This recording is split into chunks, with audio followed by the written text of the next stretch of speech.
So it's been a very long time since I've uploaded a video, but here I am sharing my process in making this dragon. I started with a just aluminum foil shape. I wanted the dragon to have kind of a long muzzle. I made one other one before this and it had a different shaped head, which I liked, but I wanted to try and see how different I could make this one. And so I'm just using sheets of Sculpey 3, which I rolled out with a pasta roller on that thickest setting to cover my base form, and of course I'm going to tweak this as I go. A little background on my experience with this clay. I've probably used it, experimented, tested with it for about maybe 3 or 4 months before I worked on this video. I have experience with stoneware, ceramics, hand building, and a very different feeling, of course, for anyone who's worked with stoneware or porcelain and thrown in a wheel and done hand building. It's a watery, messy, dusty process. And so once I got this clay in hand, I was absolutely enthralled with the feel of it. It's movable, bendable, but firm. Of course, it softens up as you work with it.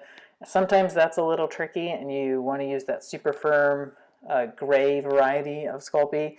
But this one I've found is great for most of my purposes, and using it so far.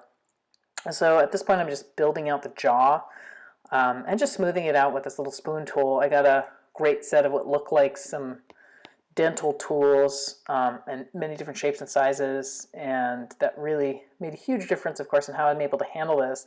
I do a lot of smoothing with my fingers, but I also use a lot of those tools to get into awkward spaces or just make an indent or a small little divot or mark wherever I need to. And I do have to re-smooth multiple times. I hold off on any major small detailing until I've got the form essentially created. If I took the time to start making scales now, I would certainly compress them with my fingers and end up having to do them over again. And you'll probably see me do that in a couple of spaces later just because it was inevitable. I'm going to mount this on kind of a wooden circle at the end, so I cover that with polymer. You'll see what I do. So I'm just focusing on the head here. I'm not worrying about its stability because I'm going to put it on something when it's complete. So it can stand fairly well while I'm working on it, but the final project is going to have a wall mount because this is going to be kind of a wall hanging.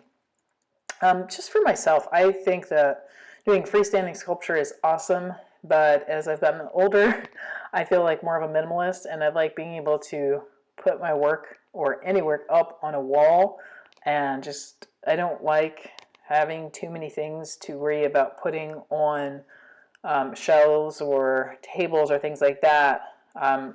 Safety issues maybe, but also concerns with just keeping a space open. So I like being able to put things up and away and up on walls where it can be appreciated, but not necessarily directly in the living space. So that's just kind of my own personal thing. When I'm creating work, I usually think of ways that I can have it three-dimensional but still away. At this point, I put the eyes in and put in some eyelids, and I carved a couple of grooves for the pupils. I'm using a really small amount of black clay that I'm putting in those little holes I created to make the pupils, and I'm just refining in the whole area around the eye. Eyes I found to be very tricky when I first started working with this material and getting them to look the way I wanted to, and I feel like every creature I've made thus far, I've done some animals, has presented its own challenges depending on what those eyes look like, if they're deeply inset, if they're small compared to the head, if they're large. Of course, if they're larger, they're a little bit easier to build, for me at least. I'm by no means an expert at this point. I just really, really enjoy working with this, and I see this as being kind of a long-term medium for me. So right now I have sort of the base of the head that looks a little bit like a dinosaur, which is kind of good and where I'm going. I'm going to add horns and ears and spikes and those kinds of wonderful dragony elements that make dragons so cool. This is one of the ears. It just sort of made the two shapes first, and then I'm smoothing it on, and I'm going to carve in that little detailing, not too much detailing, I just want to really kind of define the shapes inside the ear, but it's not something I'm going crazy with detail on. And then once I get these on here, I want to think about what kind of horns they're going to have. I started off, okay, so thus far I made a cow, I made a fox, I made a goat, I made a llama, I made an owl. And then after making those animals, of course, I got really excited at the idea of making something that is not defined and I could really get creative with and just sort of do what I wanted with. And so I thought, why not make a dragon? That's kind of how I would suggest working just for myself as an artist. I've always tried to master something that's familiar first, and then I feel free to get really creative. If I can do something by looking at several photos and saying, okay, this is how it should look, then I feel confident enough to branch off and get really creative. So a long time ago, this really great dragon scaling tool that I used in my ceramics, and it was, of course, quite large. I wouldn't be able to use it for this, but I found the point of this tool to be sufficient for making those scales. This looks like, of course, I'm going so fast and it's so easy, but this took a long time to get the scales the way I wanted to, just carefully indent and impress each section so that it looked like they were actually scaly, especially around the eyes and things that got a little bit tricky. So just patience, time, a good show while you're doing it will help. And then as I go down the neck, I definitely end up compressing some of these later on as I work. I did want to do a little underbelly, so I just gently indented a little section there so that I could kind of carve out some lines to make it look like it had kind of a different underbelly around the neck area. And I just go down to the bottom. And I know that sometimes I have to go back over some of these details, and it's fine. It's like it's already there. I know where it needs to be. And I just very, very gently and carefully handled the project after I put in some of these details so that I didn't smush them into obliteration. So I'm going to now carve in some of those little lines there just gently. I'm just making that kind of segmented underbelly. And now I'm going to start working on some of those spikes and horns. So I took a little ball tool and just pushed into where I wanted the spikes to go, and I'm using a Sculpey Primo Gold that I really like, and I just kind of embedded it in there. I could have used the oven bake clay adhesive that Sculpey makes, and I did end up reinforcing some of these attachments later on with that. I don't know, I didn't do it. Maybe I was just being lazy, but it works great. I love the clay adhesive. So for the horns, I first made the kind of little flat circle that I could indent where I could attach the horns. And of course, the way you arrange the horns makes a totally different look. They could be really far out from each other. They could be coming out of the side of the head. They could be swirly and going in. So that was really fun to kind of figure out what kind of a look I wanted for this dragon. And again, using a clay adhesive on those kind of parts definitely makes a difference. I also wanted to add these little side horns, almost like whiskers, but really thick. So I'm going to use those on the side of the face. You can see me having to redo some of those scales. But I created those little indentations on the side and then added the horns sort of flaring out from the side of the face there. So at this point, after I just check everything, because you definitely want to do that before you bake it, make sure you check all those little details if you've got little details to add, because you can't go back and do them again. Then when you're ready for that first bake and it looks good, there you go. So at this point, I have baked the head and I started building the base. So underneath that gold that you see in the bottom there is a small round cut of wood. I just drill a hole in the back of that so it can be hung up on the wall. And I just rolled that out with my pasta machine and then draped it over the wood and cut it to size.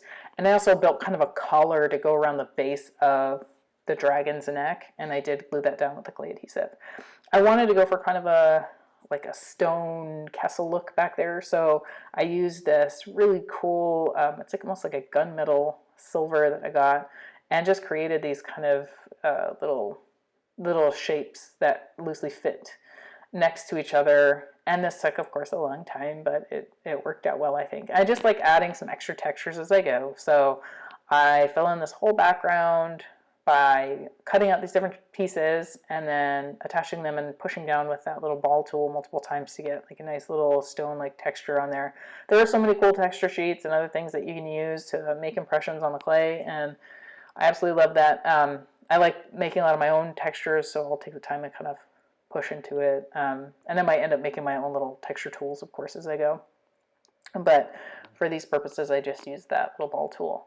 I do spare you my full time going through this whole process of making the little stones, but I end up filling in the whole thing and just baking this as a background before I get to the painting part.